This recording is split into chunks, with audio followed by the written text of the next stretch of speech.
এই মুহূর্তে দেখতে পাচ্ছি যে পোলেরহাট টুতে যে বিজ্ঞাপন দিচ্ছে সেই বিজ্ঞাপনের গাড়ি আটকে রেখেছে জমি জীবিকা বাস্তুতন্ত্র পরিবেশ রক্ষা কমিটির।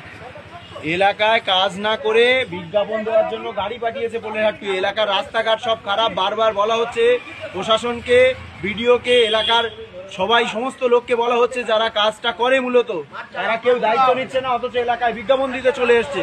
পথশ্রী প্রকল্পের নামে বিজ্ঞাপন দিচ্ছে, এলাকার রাস্তাঘাট সব অচল অবস্থা।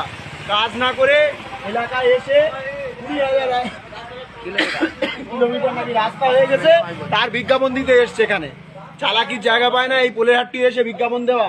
20,000 কিলোমিটার না করে বিজ্ঞাপন দিচ্ছে। আমিও এই পোলেরহাট 2 নম্বর অঞ্চলের 100 নম্বর বুথের একটা প্রতিনিধি। আমরা সবাই মিলে আমাদের পঞ্চায়েতের সামনে গাড়ি দেখেছি, আমরা আটকেছি। এনাদের হাই অথরিটি কে আছে তাকে ডাকতে বলেছি।